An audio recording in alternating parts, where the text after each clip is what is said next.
Here are the Ka'u News Briefs for Thursday, August 16, 2012. The Aina Koa Pono proposal to build a refinery along Wood Valley Road and to clear trees and brush and grow biofuel crops on pasture and other lands in Ka'u is receiving testimony at the Public Utilities Commission from area residents. Ka'u resident Dr. Dennis Elwell, a physicist and materials researcher who worked at Stanford University and Hughes Aircraft, wrote the following. Our community has read that there is a resubmission of the proposal to construct an experimental biofuels plant near Pahala, Hawaii Island. We hope that the Commission will reject reconsideration of this proposal since it appears to link the project with hikes in electricity rates, a link that the PUC rejected last year. I believe that I can speak for the whole community in expressing an opinion that developmental projects should be funded by research funds and not by downstream promises of a burden on the consumer, stated Elwell. Elwell writes that HECO-HELCO already charges rates that are around 4 times the national average and are a burden on all activities in the state.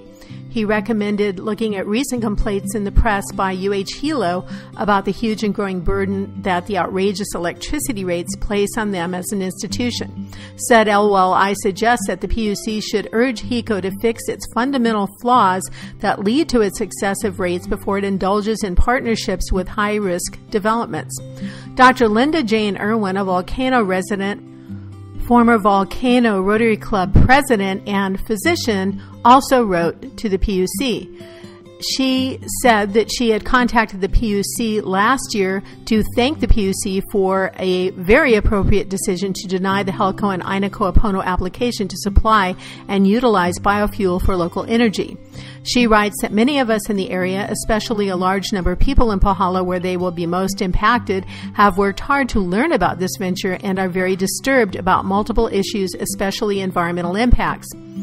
Says Irwin, I detailed some of these in my previous correspondence, and I realize environmental issues are not the PUC's primary concern, so this time she addresses primarily the impracticality of this approach to reducing our dependence on oil. She writes, perhaps you have seen the Honolulu Star Advertiser editorial, which expresses some of these concerns very well. She quotes from the editorial. As new energy options develop, the focus must be on projects and strategic plans that are justifiable to consumers and cost efficient, not ones that depend on ratepayers for exorbitant or indefinite subsidies, said the newspaper editorial. Irwin points out that the editorial also states that Governor Neil Abercrombie's administration agrees with environmentalists that biofuels should be used directly to power transportation rather than replace oil and power plants. Mark Glick, the state energy office director, says that HECO contracts may someday extend to use of biofuel in a way the state desires. However, the use of biofuel and power plants should not dampen advances in other sources of energy, solar, wind, and geothermal. We really advocate moving away from power generations as the focus for biofuels, he said. Irwin says, I certainly agree. The scientific articles that I have seen regarding biofuel point out many flaws in the justifications initially used to promote them. From a practical standpoint, she says, it makes no sense on this island to use sterile grasses or truck invasive species to the plant, thereby risking spreading them in new areas on the route when we have much better energy options.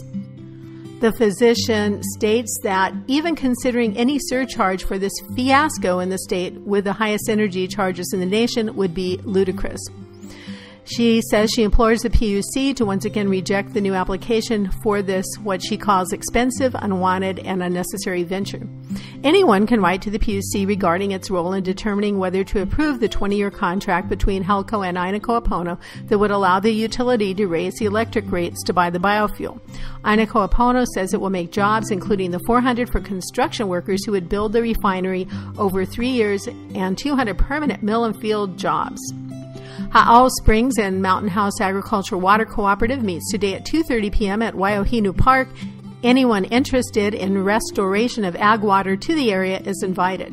Runners in Saturday's Rainforest Runs can pick up their race packets tomorrow from 10 a.m. to 6 p.m. at Volcano Art Center's Alumni campus in Volcano Village. A runner's welcome luncheon with complimentary poo-poos and wine takes place from 11 a.m. to 1 p.m. at Alumni campus, and on all-you-can-eat carbo load and salad buffet is available from 5 p.m. to 7 p.m. at Cooper Center. Opening ceremonies are at 6:30 a.m. Saturday at Cooper Center on Wright Road. Half marathon starts at 7 a.m., 10K at 7:30 a.m., 5K at 7:45 a.m., and Keiki runs at 10 a.m. All events are open to runners and walkers of all ages and abilities. Registration fees range from $35 to $75. Contact Sharon Pfaff at 967-8240 or rainforestruns.com. Ocean View Community Association's monthly barbecue takes place Saturday from 2 p.m. to 5 p.m. at Ocean View Community Center. Call 937-7033. Ka'u High School Alumni and Friends Annual Potluck Reunion happens this Sunday at 11 a.m. at Pahala Community Center. These Ka'u News Briefs are brought to you by the Ka'u Calendar newspaper and underwritten by the Edmund C. Olson Trust and Pahala Plantation Cottages. See them at Ka'uNewsBriefs.blogspot.com and support our sponsors at PahalaPlantationCottages.com and Ka'uCoffeeMill.com.